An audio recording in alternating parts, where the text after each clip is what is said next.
we have to champion more of a meta view of our people, right? We can't get down in the weeds of dividing and ranking and competing and competition and individualizing. All of the variants of the poison that has been fed to us by the systems that have trapped us have all tried to get us to individualize our pain, our trauma, put us in silos. I'm going to say this, I'm going to leave it alone. On one hand, in the 1960s, the welfare state started this idea that you can't have the man in the house, and everybody knows that. This isn't news to anybody. That is one of the things. You had to hide the man in your house. So what did that do to intact families when the government says, for us to be able to help you, you have to just be by yourself as a woman, and then you won't be dependent on the man. And then we also started selling the same thing for college to women. You won't have to be dependent on men if you go to college. I'm not saying that anti-dependency thing isn't real, number one, and isn't something we should go for. But at the same time, we were telling the boys, sports, your body is your thing.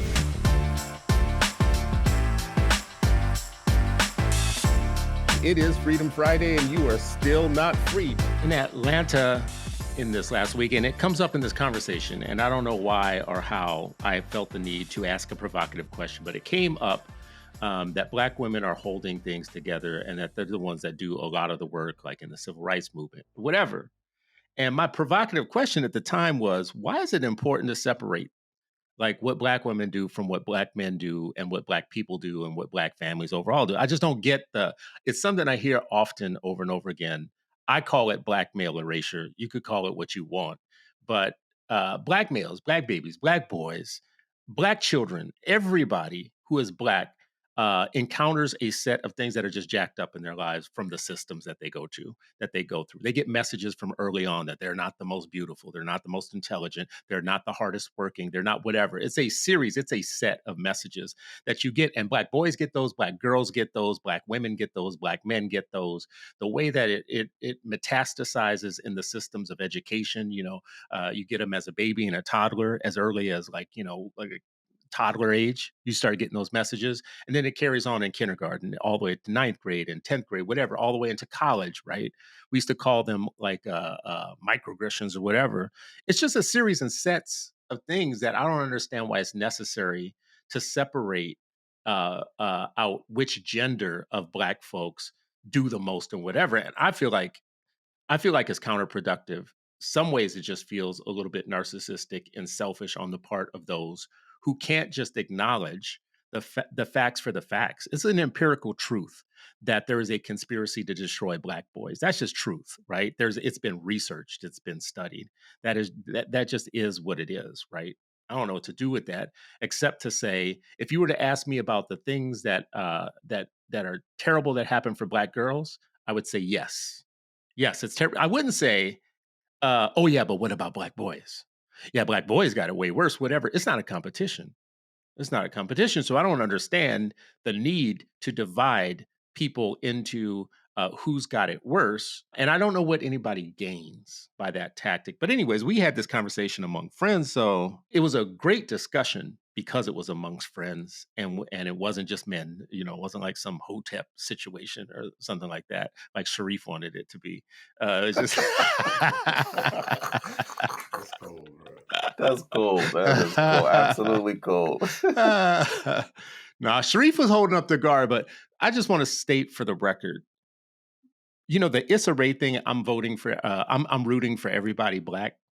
I feel like that's the better strategy than well, you and you are different somehow or whatever. And I don't think erasing what Black boys, especially dark-skinned Black boys, encounter in their lives as major messages, not just from one group of people, but from the media, from the books they read, when they read, from the schools that they go to who has the overseer, who are the overseers in their lives, teachers, even their parents, police officers, social workers, everybody else who visits them.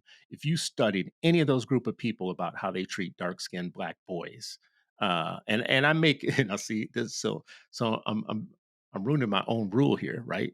Because I'm separating folks now. I'm saying dark-skinned Black boys, but you know why I'm saying dark-skinned Black boys? Because I like to talk about empiricism, right? It's empirically true that dark-skinned Black boys are told major messages throughout their childhood that we should pay attention to. and that we should make sure that we're counteracting somehow. So, anyways, um, I don't know, brothers. Every time I like bring this up, I feel like folks are hesitant to even talk about it, right? Like there's some sort of third rail here. But why would there be a third rail against the research about Black boys, what they experience before they become men? Yeah, I mean, I don't look at it as a third rail. I think it's just hard to. I don't. One, I agree with you. If I hear something about, uh, you know, Black women or Black girls, my immediate reaction isn't like, "What about Black boys?" I don't. I'm grateful that I don't suffer, at least all the time. I'm sure I do sometimes, but I don't suffer heavily from whataboutism. And I'm grateful for that. I do think that is a peculiar part of being good listeners. Um, not really hearing and seeing people, but they talk about, and this is a human condition, right? Like people listen so they can respond, not listen to understand. So I think one, that is a classic. It's not a black white thing. That is a human condition that happens incessantly from the microcosm of society and the family with partners or children and parents, etc., to society writ large. I think the other part of it, that everything that you said, I think it's a mirror too, though, because in a window, right? Like, and this is why the mirror window is so important, because everything you said about that dark skinned Black boys, my mother's voice is echoing in my ear, and how she talked about my sister Nzinga. Nzinga's she's my mother's third child. She's the middle child, and she's dark skinned. And I remember my mother would, uh, go out of her way to make sure Nzinga had confidence, knew that she was beautiful, understood what the standard of beauty was, and that she was rocking it out in all forms. And I remember at the same time, my mom never talked to me about me being handsome or anything like that. Matter of fact, when I remember when adults would say, "Oh, look at him, he's so cute. Oh, look at them eyelashes," she would say, "How's his character?" So she was already differentiating how she messaged to my sister Nzinga and how she messaged to me, And I think that part of it was just her calculus, like, oh, you know what, my dark skinned daughter, is going to, and I saw the same thing with, and so I think part of it is everything you described about the messages that dark skinned girls receive. I mean, boys receive, dark skinned girls receive it too. The exact same thing, but it's just different. It's now like, okay, and you're a woman, and the messages that women get about themselves, who they are, how they're objectified. It doesn't mean it doesn't happen to Black boys and Black men or men, period. It doesn't mean it doesn't happen to other women outside of Black women, but the objectification, the messages of othering and lessening and disparaging, there's a difference. And so when we talk to our friends about this, I described it as this big, huge Venn diagram, like huge. And the Venn diagram, for those who don't know, it's like how you compare and contrast things. So it's like a simple tool to compare and contrast. And you overlock the circles, and the things in the middle are like what we share. And I think that's the biggest part of this of the conversation and the phenomena of being Black in this world. The anti-Blackness is in the center. The When you talk nuance. about that Venn Yeah. diagram in the Mm-hmm. middle there, that to me is where all the power is. So anybody who's trying to knock you out of that middle part and trying to, I mean, the crudest example I could come up with is that the horrors of slavery Mm-hmm. visited both genders Mm-hmm. differently, Different. and on Some was the purpose. same, On but some things purpose. were different, right? Yeah. The institution was the same. The way the institution killed your brain was different, right? One side it was sexual assault and especially for those in the house, more social manner control, all that type of stuff. For the Black male, it has always been the harshest. You're more dangerous. The harshest, most ridiculous, excruciating punishments before everybody else, and humiliations to show everybody else that you're not strong. Right? That was part of the psychological system, which was to erase Black males, at least erased their power in masculinity. They didn't let black boys wear pants until they were old enough to work in the fields. They had to wear dresses. They do that. What about buck breaking farms and all that? So if you were to go back in time and sit down with the That's what I was say. husbands, So that sexualization, I mean, it was less, right? You know what I mean? It was we probably, don't you know, even know if the it was less because they didn't study it well enough. We just know that we don't hear about we it know as it much. existed, We but know we it don't know existed. the Yeah. extent of it. Yeah, because some people who study it say it was a routine part of the system, right? Especially with the males that showed too much dominance or started feeling themselves. They wanted you to be big and strong, but they also wanted you to be mentally humiliated and weak, right? But what if I went back in time and sat down with the families there in their cabin, and I sat there and I said, black women got it harder than y'all males do, right? Versus saying you all need to get free. Right. I have two options in that situation. I could pull and I'll say this, and then Ish, I want you to jump in on this part because this is the most dangerous part. So I want to get you in trouble. So I feel like totally push back on me on this too. By the way, totally push back on me. But I feel like some ways this feels to me like a class thing too. I don't know many working class and middle class people that get so into this, but I definitely know overeducated people and super undereducated people who both have a version of a black man ain't you know what, or black women are the only ones. It does feel like a overeducated upper class thing amongst our people, of which there are fewer black men in that group now than ever before, and an underclass thing. You ain't nothing, your daddy wasn't nothing, blah, blah, blah. But in between, the working class and middle class push back on me on that idea. It doesn't feel like there's as much in the middle. Bro, well, number one, I would say that it's like two sides of the same coin right there, with people internalizing what the society constructs and say are the characteristics and the type of kind of politics of Black people, right? And then it's extenuated and also like spiced up.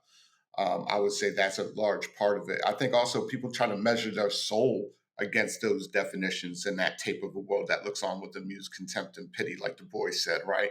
So, like that sense of those conflicts that happen, I do think that it affects everybody, regardless, right? We can't ignore the fact that women have been marginalized in a different way than men.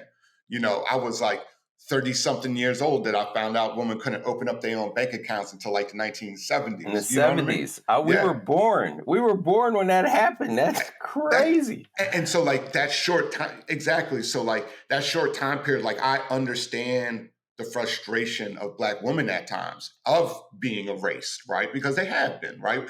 We know about the Martin Luther Kings, we know about the Malcolm X's, right?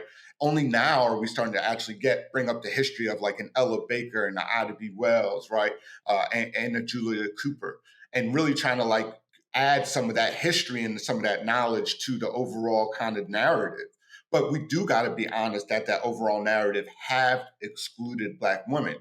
Now, there is nuance on that about how that division is weaponized by our enemies, right? And that's a weaponized thing, right? If you want to go all the way back to the enslavement period, right? That was also another tactic, right? That division between man and woman. And that has always kind of been there also as a way to divide and conquer within the Black community. But I do think that it's very important to acknowledge that we do have a lot of internal work to do as a community when it comes to really truly acknowledging some of the things when it comes to, you know, the different treatment of women. Kind of like I've organized with people. I can tell you right now, at the base of it is usually women doing all the work, right? And not all the time, but I would say the majority. Where the point is like I know two or three other brothers in the room, and it's the same two or three other brothers I see at every other single John. So it's like, but it's like different women. So it just tells you kind of like maybe what the focus is, maybe what is motivating women from what they're experiencing is much more different type of motivator and operates differently within how white society is structured, right? And therefore you might have different outcomes. And I'm not going to get into like there's different theories about if that's true and what does that look like and what's that a result of. But we do have to acknowledge the fact that the most one of the most educated segments of population in America right now are Black women. You know what I mean? And there is that kind of push to kind of like make things fair and just.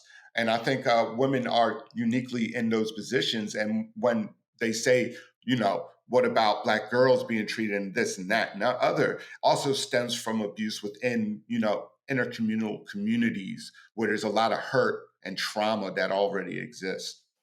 Yeah, I agree. Ish with all of that. I think it's hard for me to think about Black women and girls without, and in the context of white supremacy, without thinking about patriarchy as well. You know what I mean? Like it's just like it's hard for me to separate. So that's where the nuance, like the edges of or the sides of the Venn diagram, to me is so powerful. Like because I think sometimes we talk about our experience of being Black and we want to ignore the patriarchy and we only want to talk about the racism. And I think even though Chris, you and I, we don't had that whataboutism, I think there are a lot of brothers who do have that. Like that is their gut response. So like, what about Black boys? And I agree. Like we talked about with our friends, like it's not an Olympics. Like we're all, you know what I mean? Like racism doesn't say like racism only for Black girls or only for Black women or only for racism is racism. And then, but there's also, and I don't even call it nuance because nuance seems like subtle. Like patriarchy is not subtle. There's nothing subtle about it. It is bold in your face. It is policy. It is political. It is societal. Like it's all the things. So when I say nuance, that's not the right term. When you say it, you're saying patriarchy is, or yeah. Okay, it's like it's not subtle, right? You know what I mean? But I'm just trying to describe like there are variances. There, as the kids say, there's levels to this.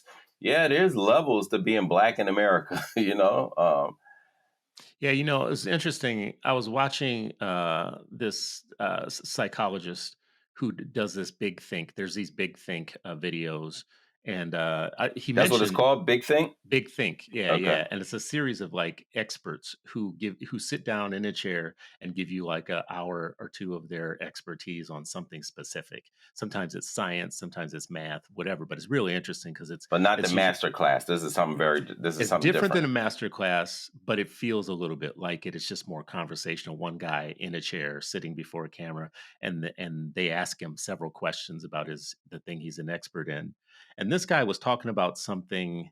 He was talking about boys and men, not just Black boys and men. He was just talking about boys and men. Period, are having trouble. Like there's a loneliness epidemic. There's a friendship. What do you call it? Friendship recession. There's men typically have fewer close friends than women do. It exacerbated during the pandemic.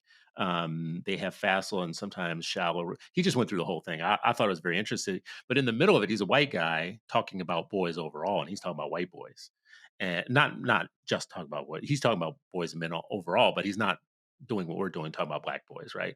And then at some point in the middle of it, he said, but Kimberly Crenshaw has an interesting philosophy on this. I perked up. I was like, okay, let me hear what you got to say about Kimberly Crenshaw, And he started talking about intersectionality. And he said, the interesting thing about intersectionality is it'll take you sometimes to places that you don't expect to go. And he said, out of everybody, it used to be when we talked about patriarchy and doing more for women and all that type of stuff, it was pretty set that women and men had big differences in their earnings, the type of jobs they get, and all that type of stuff. And he said, and what we didn't pay attention to was at some point that was no longer true for everybody because white women outpaced Black men, and then Black women outpaced Black men. And now, actually, if you want to look at the discrimination levels, the exclusion levels of major systems and whatnot, if you were to have to order people, Black males have a lot to have a lot of ground to catch up on, And he wasn't saying this from any of the way that we would talk about it internally. He's talking about this as like an outside scientist. Yeah. Yeah, and he's I wonder if like, that was that sounds similar to like Richard Reeves from.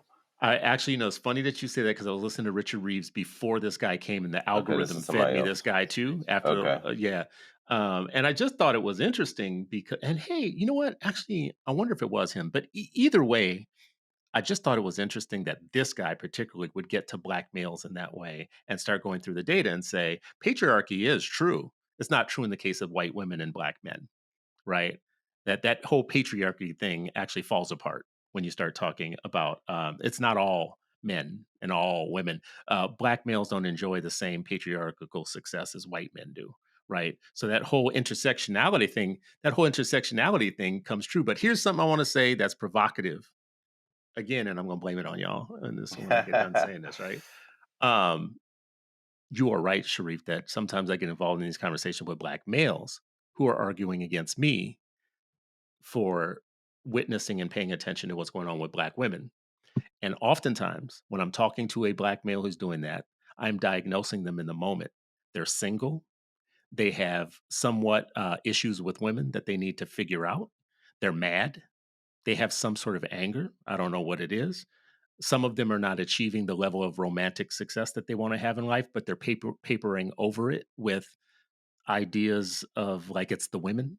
Women today just don't wanna, and fill in the blank. And I'm Yeah, sitting there like, I I'm told like, them women yesterday didn't want to you with you either. You know what I mean? and I'm sitting there telling them, don't blame your male trauma on the fact that you can't get a date. You mad. And I hear it in your voice. You mad. You mad at women. You mad at them because they're not giving you the amount of submission that you think that they should give you. And you know what? Here's the other provocative part. You're not worthy of the submission. Oftentimes you're not. Oftentimes you're worthy of partnership at best. You're always worthy of, you can be worthy of partnership.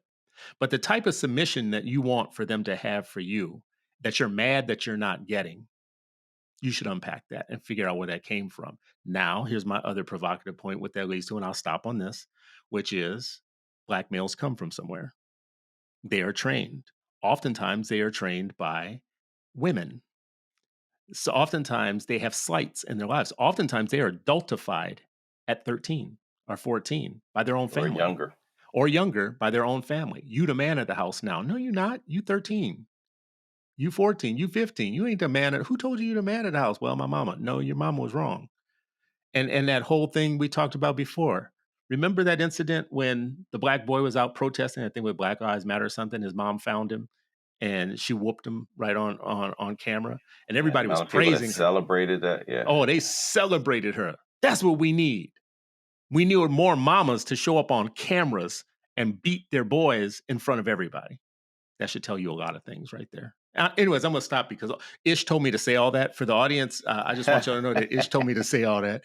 And I just complied. I just put it out there the way he told me to. Is you want to defend yourself, bro? You want Yeah, to defend I yourself? would, listen, I don't co-sign any of those provocative thoughts, ideas, none of it.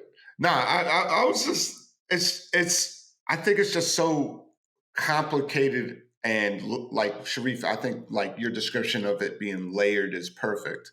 And it's a lot of nonsense and then people like adjust to it differently, right? And I keep on going back to that about how men and women might respond differently.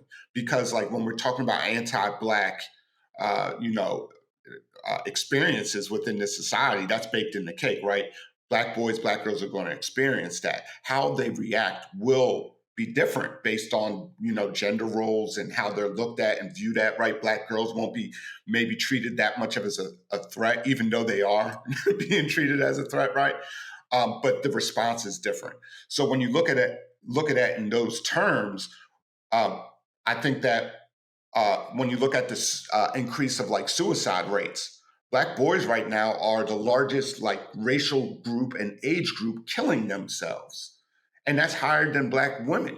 Right, that's a crisis within the Black community, and we're not even talking about intercommunal violence that is usually, you know, overly hyped on the media and a lot of hyperbole around that. We're talking about a crisis of like the values and what folks stand for and the meaning in their lives, right? And I again go back to, is it related to kind of measuring your soul on how this society defines who they say you should be? And I think there should be a lot of soul searching around that. And the conversation around Black men and women, that conversation needs to happen.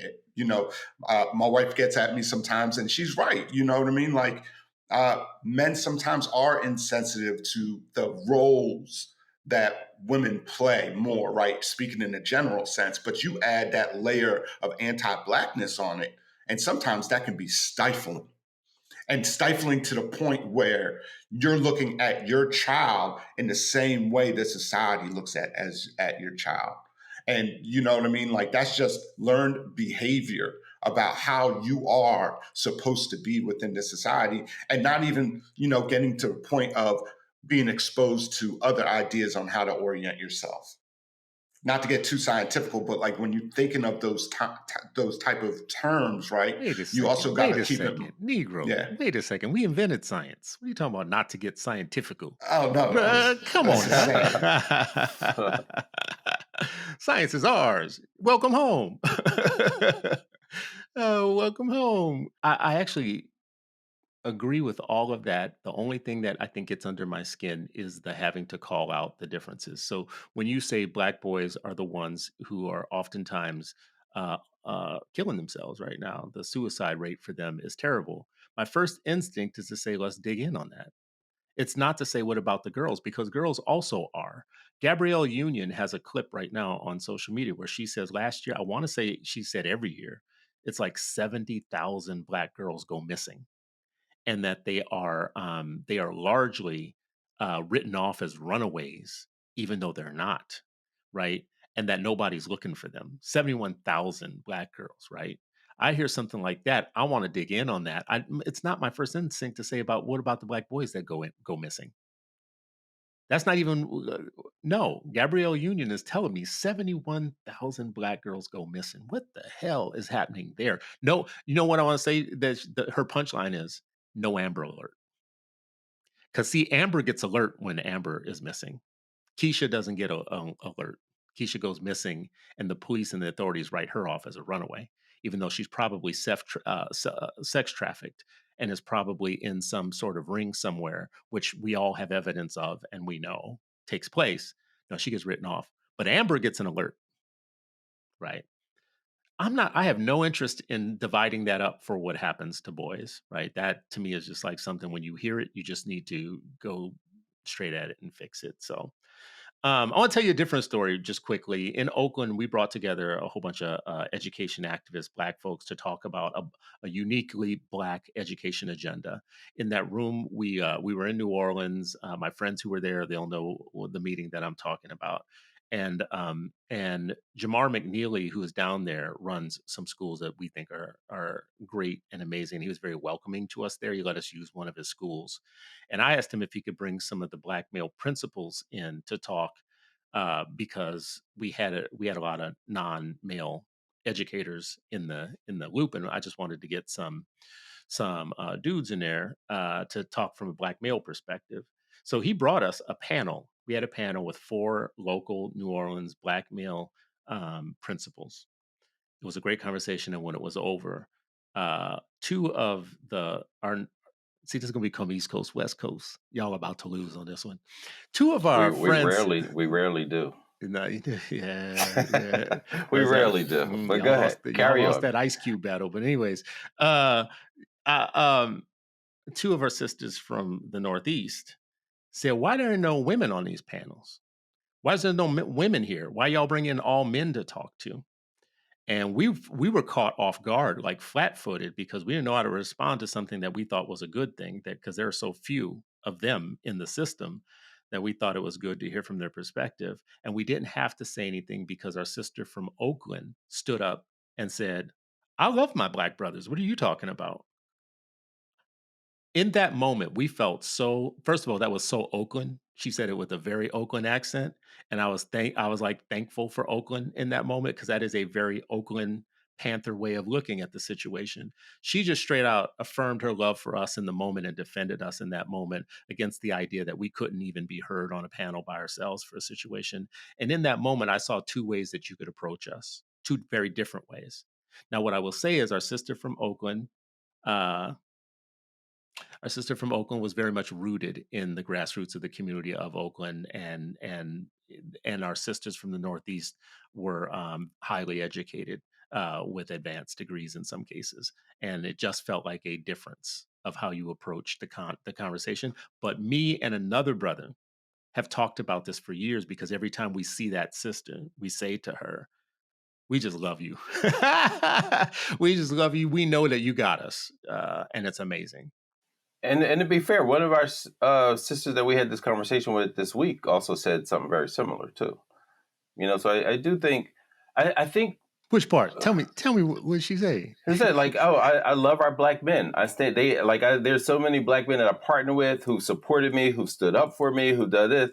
So I think also we got to make sure that we are able to, I think we have to push this idea that, feedback and sharing experiences isn't always, like hating on us, and it can be critique, right? Like, let's look at this example, just the patriarchy. Let's just put it in a black context, let's first put it in just a global context.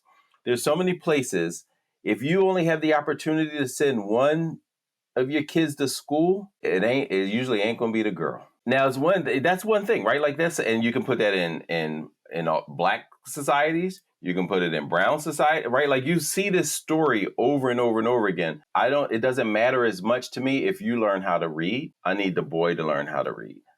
And it's one thing was like, man, I can only send one kid to school, so I'm going to send the one that with the highest potential to, that just eats the school stuff up. That ain't how it is. It's like, oh, that one. We know that in many societies they raise, even here I've heard this, and I've heard it overseas. You raise your boys.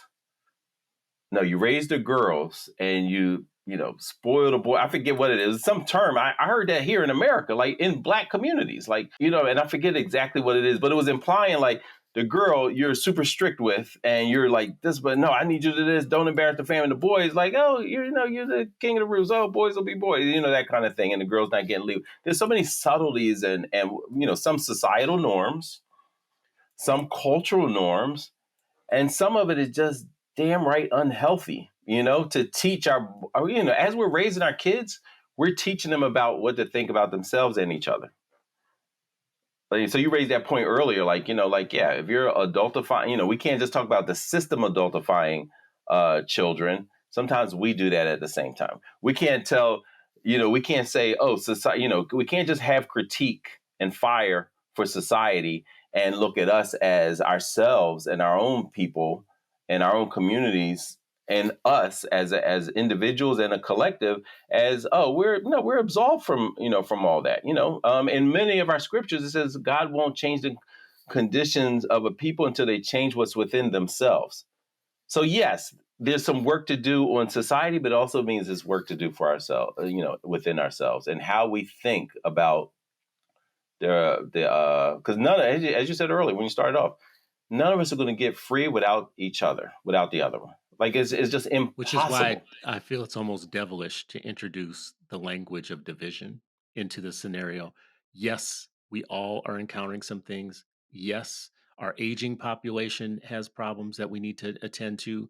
Our special education population does. Our people in poverty versus the people who aren't in poverty, our people who are living in the suburbs with their houses that are all, air conditioned and everything else are different than the people that are trying to make a paycheck stretch too far. Right now, next month, November 1st, SNAP is about to be cut off for 40 million people. I don't care what gender you are, I don't care what color you are or whatnot. That's different than what the black middle class is about to experience, right?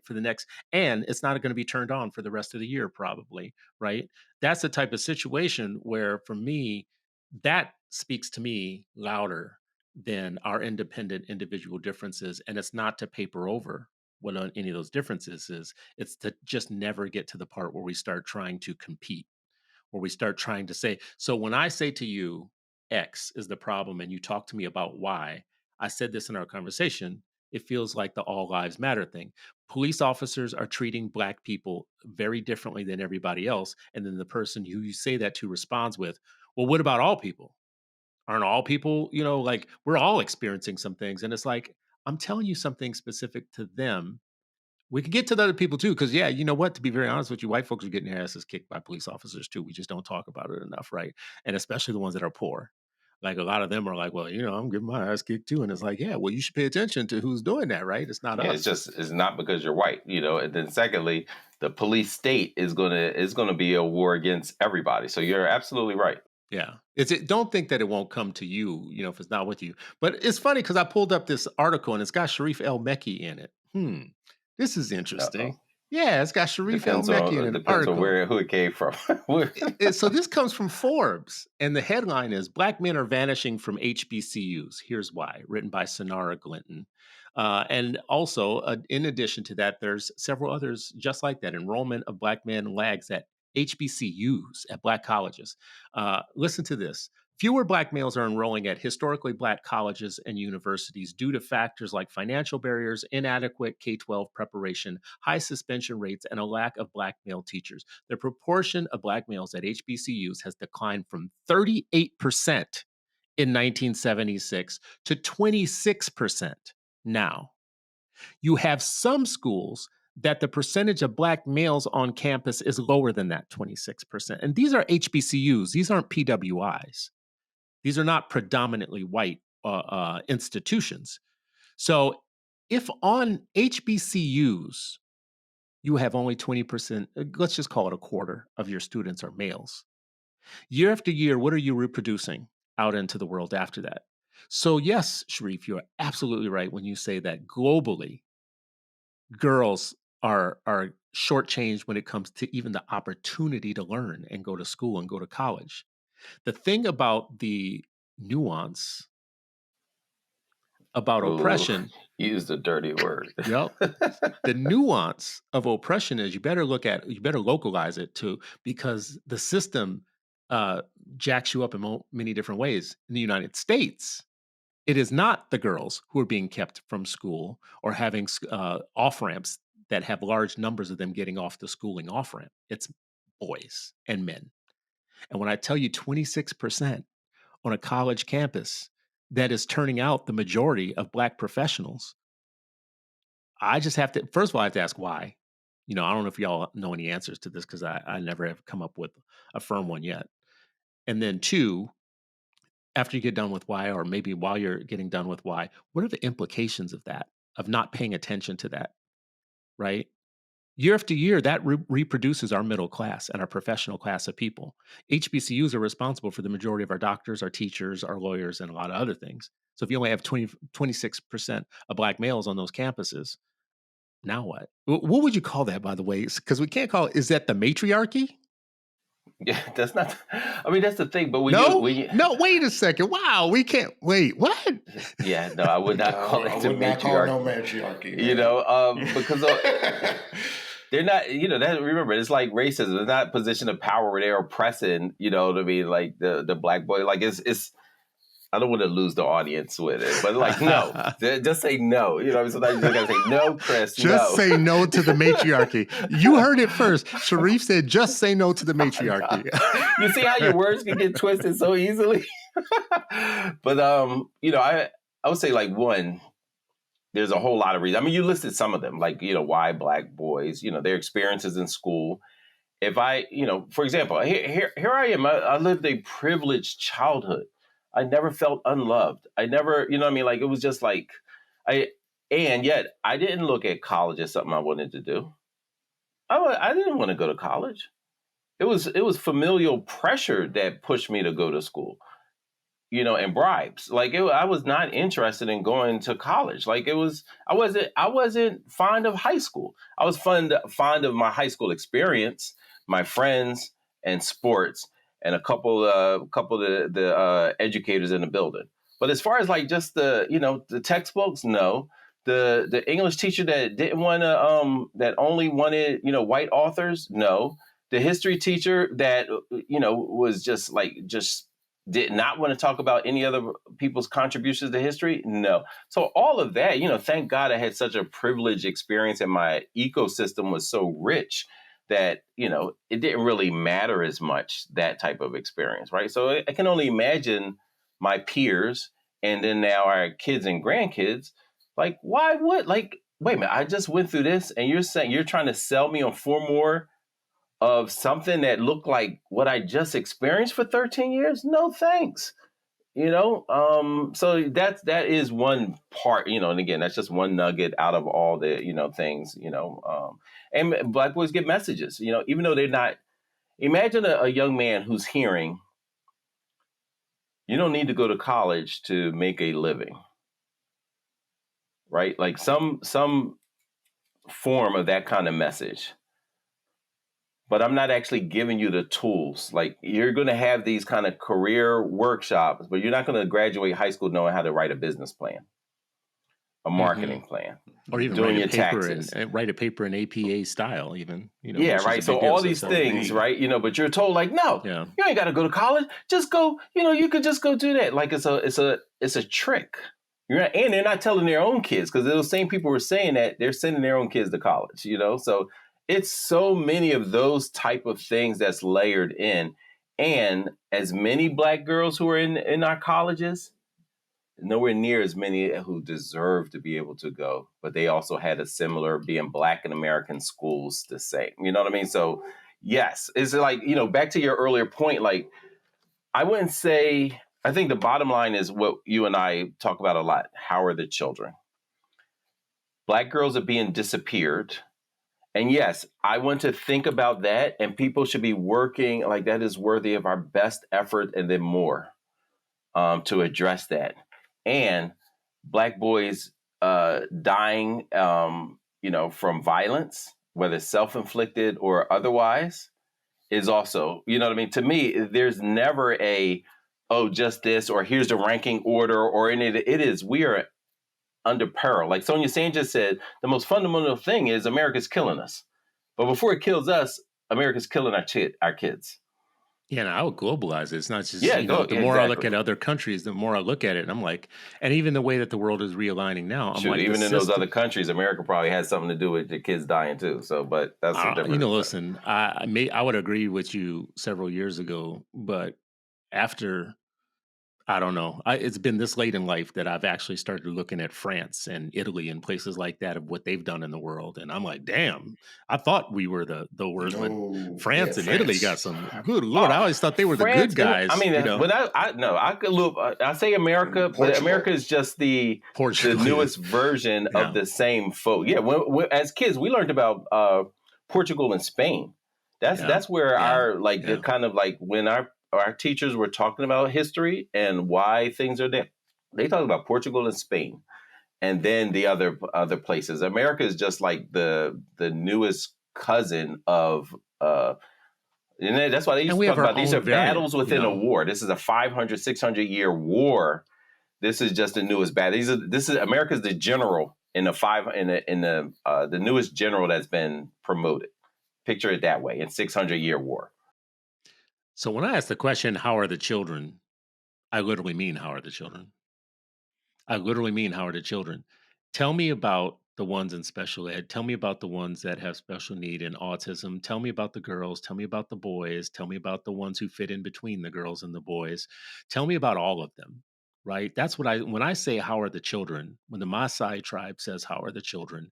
They're not saying, "How are the girls?" first, and then, "How are the boys?" second, and, "How are the kids with autism?" No, they're saying, "How are the children?" right? Overall.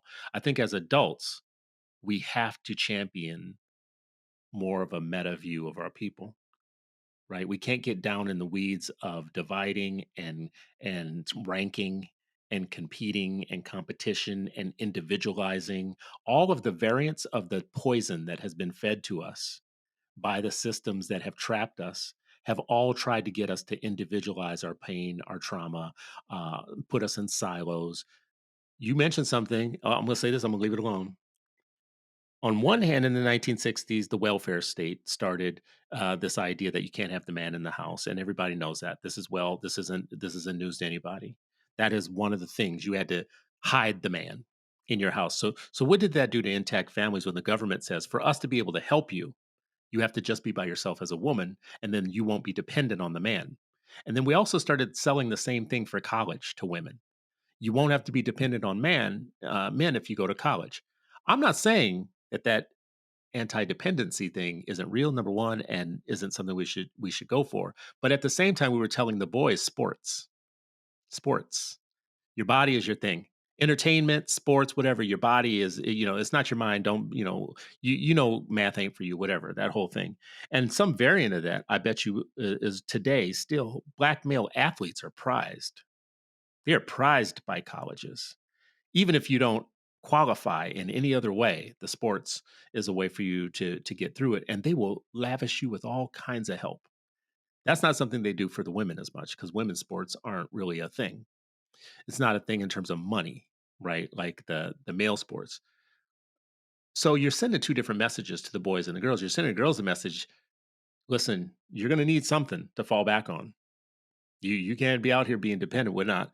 And we have women that will tell you that their PhDs in some ways was a lot of work, but it was a lot of hype around what those degrees could do for you because they're still bumping up against racism, sexism, kind of everything else, even with those degrees. But they were sold the idea that education was their ticket, and boys are sold the idea that sports and entertainment is their ticket. I'm generalizing. I could be wrong. Push back on me, but I feel like those are the message we send to the Yeah. genders. Yeah, no, I agree. And I think I want to go back to your, the question of, when we quote the Maasai and their greeting, their salutations of how are the children? I do agree. Like that's the answer. That's the question. The only answer is our children are in peril. And then as I'm describing it, I may talk about the peril in different ways.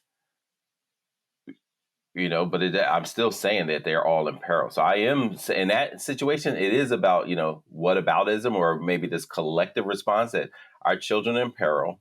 Here's what our Black boys tend to suffer from. Here's how our Black girls are being targeted. Here's the things that are, being a Black child in America is like, here are the things that are foundational. This is the denominator.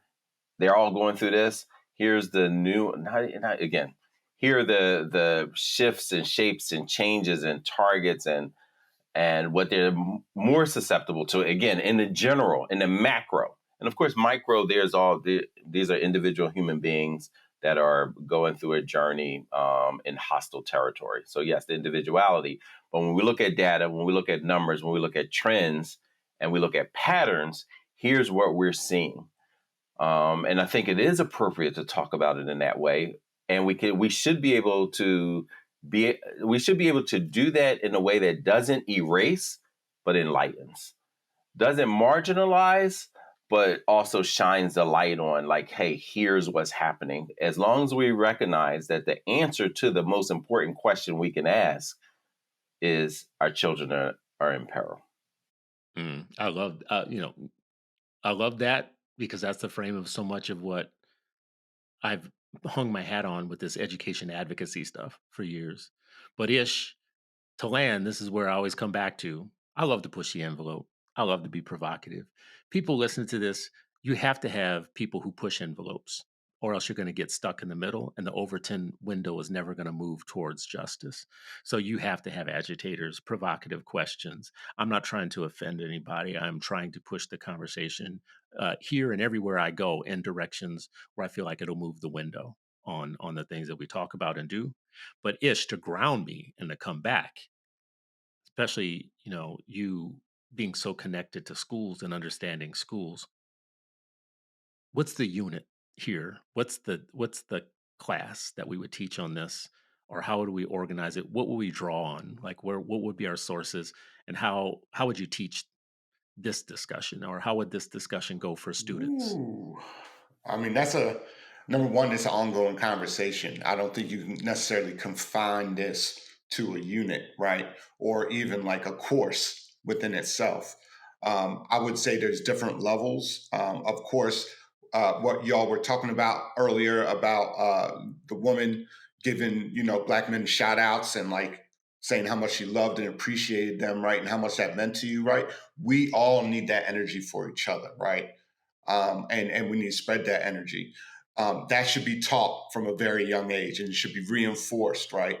I think that also, again, we need to teach our children to break away from some of the constructs from westernized society when it comes to men and women relationships and what it's supposed to look like and everything like that, and who's dominant and who's not. What's the healthy version of that? Yes, exactly. Because a lot of the times when they talk about healthy, it's usually toxic to us, right? Yeah. That should be part of a rites of passage for everybody, like really.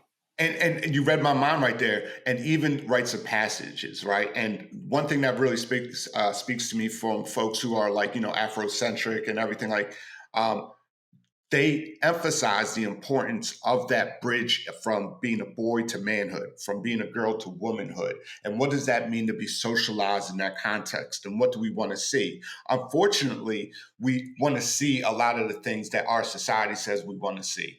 And I don't think those goals are healthy for our people. And they haven't been. It doesn't produce the things that we need to be able to produce. And those are lessons that I would embed. But I would also embed lessons about how men and women's brains develop at different rates. Girls are more mature because their brains are actually more developed, literally, and are there And before that ain't boys. sexist. That's science. That's science, right? And what does that mean? That's so whose like science. Whose science is that? Really? Brain science. Brain science. It belongs to all of it. Didn't you say science was ours? So is ours. It's our science. Yes, whose science? Whose science? Yeah. Sometimes people steal your science and they send it back to you. They send it back so. different. And switch it. No, but that's the facts, though. And so, like when Sharif was talking about having to be like cajoled and pushed into college, I mean, Sharif is brilliant. Like, why wouldn't he want to go to? You know what I mean? I had to do the same thing. Chris didn't want to go to college. Chris is one of the smartest people that I interact with, and he didn't want to go to college. He's the same story. You didn't want to go to like it's all. My son didn't want to. No. I wanted to go to college. I didn't qualify. Well, I'm talking about generally your outlook at school, your school experience. It wasn't. Yeah, I didn't want to. I mean? Definitely didn't enjoy my K-12 experience. Yeah, that's what I was like. It felt shameful for a good part of my life to not have been a college graduate. And I actually started going to community college and then went to a string of them and then went to a string of individual courses, paying for them one by one at different colleges all through my 20s and into my 30s, and got a degree in my 30s. And then got another degree, I think, before 40. But I was years and years and years of dangling credits because it felt so shameful that everybody else in the room always had college education and talked about it like it was just a routine thing, right? Just like, yeah, of course I did that. That sounds like a class issue, though, right there. That sounds like definitely is a class issue. Yeah, definitely is a class issue because people ask you what school did you go to, and oftentimes people think they're talking about college. In some places it's high school. When people ask you what school did you go to, they mean what high school did you go to? Did you graduate from? But this thing around brain science or whatever, and I know we got to land. First of all, I think all of that ish. I would love to see any sorts of these things become educational. It's great to have these conversations. It's another to know, these are potent, important conversations. Our young people should probably engage in some of these, right? Because they're gonna find. I saw something earlier. Our producer put something in the chat about the red pilling of males, and there's a black version of being red pilled. And for those who don't know, in the Matrix, there's a red pill, there's a blue pill, and what it means now is that if you take the red pill, you become awake and aware to the world order, and in that world order, men are the victims and women only. And there's like a whole bunch of stuff around dating, and it gets into like Andrew Tate. And some of these influencers that have millions of male followers, and they're telling them every day to basically look down on women because they're all a bunch of like gold diggers, blah, blah, blah, this whole thing. There's a black version of that, like black pill. So there's a whole slew of these folks that have millions of followers on YouTube who are black, who are giving dating advice. Starts with that dude who passed away. I forgot his name, and I'm not going to remember it right now. But he would routinely give what was considered to be black pill advice to males, right, and to women, by demeaning them. But I think we have to find a way to teach them because of that. They will fall down that rabbit hole. Social media and their algorithms will get them. My producer says it was Kevin Samuels, and then if you look at people like Fresh and Fit, Fresh and Fit is my favorite one to laugh at because they are. Just people listening to this right now, Google it. You'll know everything I'm talking about. I won't even have to tell you. Just Google Fresh and Fit and go watch their podcast once, and you'll see what I'm talking about. Our boys are being targeted with algorithms to make them look down on women and to be aggressively anti-woman. So we do have to teach it. That's kind of the point that I was getting to, is we do have to find a way to teach it. And you guys are educators, so I'm always wondering if we can layer some of this stuff into the other things that they're going to learn, in school. I do. The last thing I'll say about this is we mentioned Richard Reeves earlier. Richard Reeves is somebody, he's an author right now, a white author who's talking about the trouble with boys. And I don't agree with everything that he is saying about this type of stuff because I feel like it's a lot of whining on his part because he's often talking about privileged males having their feelings hurt because their feelings are hurt, they don't want to go to college anymore. And it's like, bruh, this whole world was constructed for your success. If you're failing, you're just a loser. Right. I'm sorry. Some of the rest of the people in the world who have the issues you're talking about aren't having that issue from a point of privilege where the whole world was designed for your success. So I don't want to hear the whining for some of the male population that will do this. But what he is proposing ish to your last point, he's proposing that we start boys in school later.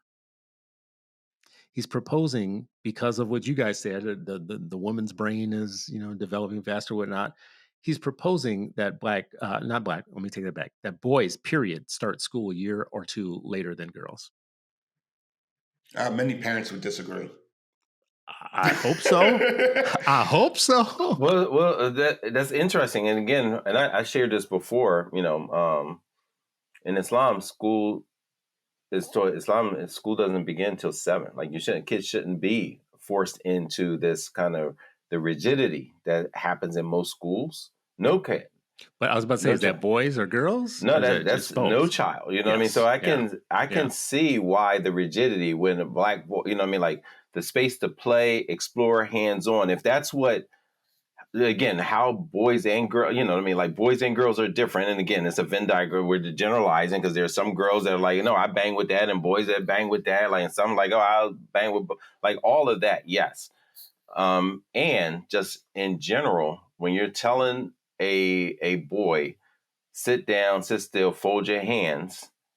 And then when you can't do that, I'm open up the medicine cabinet and inject you. Or in 11 states, whoop you.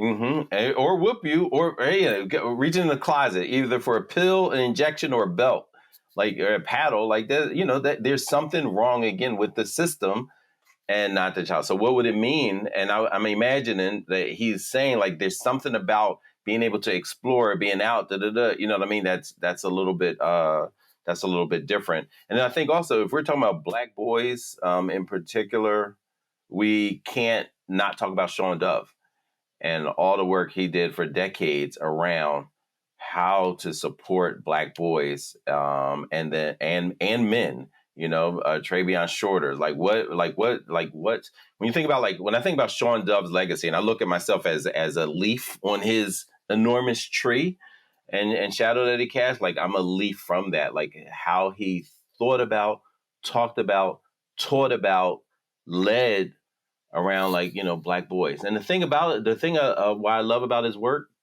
it wasn't erasing black girls. He was like, if I'm doing well with the black boys, black girls are also going to benefit.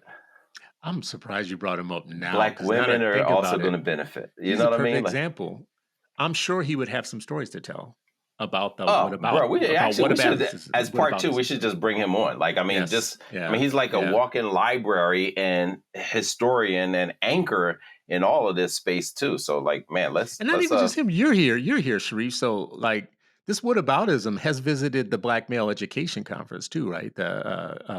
This kind of whataboutism has shown up there, and I've never seen a more beautiful scenario than when you walk in the room of this event every year and you see a hall full of black males who teach every day, who engage with our children, who are committed to our youth or whatnot. That's a beautiful sight. Anybody who looks at that should be, damn, this is beautiful. The first time I saw it when I came to Philly on the first one, I'm in the first person club-ish. I was there the first time, Absolutely. first year. And I remember coming home to Minnesota being like, damn, we need something like this. I can't believe it. It looked different. It was, everything about it was different. And then every year after that, it grew and got bigger. And I can remember when we had the one at the University High School, I think it's called. Yeah, Universal. Universal. Alden Reed. Yeah. And I just remember looking at all these sharp young brothers, well-dressed, spoken, had that Philly style to them. They were so there was no animosity in the air anywhere. There was nothing but It goodwill. was love. Yeah, It love and was love and community, man. goodwill. Yeah, And I was like, if anybody would ever say to me, "What about?" in a situation like that, I'd be like, "You're missing the point. You're not seeing how beautiful this actually is. You are missing the point." Oh, and I was accosted more than once. As you said, like, what about it? I remember sitting just reading a book, enjoying my coffee, and somebody walked up to me like, ain't you the brother that just be doing that stuff for black men? What about black women? See, It's like, this is my point. and we eventually, I mean, but the thing about it is like, as you said, like I was curious and I was interested in the, in the perspective. So I invited, like, and we became fast friends. You know what I mean? From that, because I also explained, and because again, it was like her perspective about it. You know what I mean? She was thinking like, well, it's 2% black men and 4% black women. It ain't that big of a difference. I was like, yeah, nationally, percentage is one thing. Numbers is drastically different when you're talking about it. But like, yeah, you're talking about 3 million teachers, and for one, it's underrepresented. So like, period is underrepresentation. And the puzzle pieces is so, and this is how I was just explaining to her, like the puzzle pieces is so complex. I'm not saying I can boil everything or I'm going to take all the pieces. I'm like, I'm willing to partner with any, it's like kind of Malcolm in one of his final speeches. I'm willing to partner with anybody who's about that justice work. You know what I mean? I'm not saying I'm going to do it all or I have an organization that can do it. I'm like, right now, I'm focused on the black men because that's who reached out to me directly. That's who reached out. That's how the fellowship started. It was black men saying like, yo, El Meki, you've been an educator for 20 something years now. Hey, can we talk? Can we grab coffee? Can you come visit my classroom? Can you visit my school? Blah, blah, blah. That is what organically happened. It wasn't like, oh yeah, well, let me bring a sister. It was like, I was responding to what my brother had asked, but I was like, but also in the Philadelphia context, which I did, and she wasn't originally from Philly. So she didn't understand in Philadelphia, even though we didn't have enough black teachers, even though there was a ratio of black teachers, even though there was a decline in black teachers, black women were 20% and black men were 4%. Mm-hmm. So, no, I'm not saying I'm working on black men because there's enough black women. There ain't enough black women educators. And I'm working on this portion of the black teacher pipeline, right? So it eventually evolved, and now we're at the center where we're looking at all, but we're still focused on, all right, here's what, need, here's what this group needs, here's what this group needs, like all of that, So again, the puzzle pieces, and to look at somebody working on one part of it and say, why aren't you dealing with the whole puzzle? To me, that's the big part of the problematic, because my usually gut reaction is like, why ain't you? Don't tell me why ain't I doing A, B, and C and D. What part are you doing? How do we partner together to do the work? But anyway, that was, and that's just an example of like many of those type of things. Look, we just had a funder say, send us our money back, a sponsor. So we lost a sponsor for convening. We lost multiple sponsors. Obviously, we're in that kind of, place. But we lost a sponsor that specifically said like, well, that's for black men. You're talking about black men. So we had to send the money back. What? Yeah. They gave you the money not knowing that it was about black men. Well, they gave the money thinking it was okay, but then they got noise from within the org who said, oh, hell no. Why are y'all doing that? Right. Like, so somebody blew it up and made it, cast aspersions. But, this is what, I mean, look, if our heroes could like have cast a good aspersions, about then it. we are. You know what? Like, I mean, I think at the end of the day, your faith in the creator, like nothing happens without if a leaf can't fall without God knowing. So who am I to think that he doesn't know that somebody pissed me off? You know what I mean? And for a reason that was unjust, not because I'm just mad and God, no, because there was a aspersion and injustice done. Well, I know we got to wrap. And it's their money; they can do what they want with it. You know what I mean? With black people need to raise their own money. told us that years ago. He's like, he had a billionaire tell him, "It's my money. I'll do whatever I want with it. I'll do what I want with it." Yeah. So our people, we got to FUBU, right? Absolutely. So everybody listening and watching, I want you to go online and look for the Center for Black Educator Development. The the conference that they have that every year that I was talking about is BMEC. It's coming up in November. It's sold out, but there will be ways for you to support and participate. For those of you that are about that life, Ish has a piece in EdPost right now this week that you should go check out. So if you go to edpost.com and check it out, the name of the piece. Let's go back to the top here. The war on truth begins in the classroom, and it's deep. It's long. It's scholarly. You will be smarter for reading this and for paying attention to it. And for my own situation, you can find me at citizen.substack.com. I'm right now becoming the father of a field called stupidology, and I'm now on my eighth piece of proposing this field of stupidology and the study of human stupidity with some answers and some solutions. So I think y'all should come check it out. Citizen.substack.com. Final word on this thing about Black boys. I just want to say that I think we need to have a holistic approach about the way that we look at our people and the way we look at our politics, and understand that none of us are free. And I always say it every week, and I'm going to say it right now at the end of this. This has been another episode of Freedom Friday, and we're still not free, but hopefully you're freer after this hour with Ish, Sharif, and me. We'll see you next time. Peace.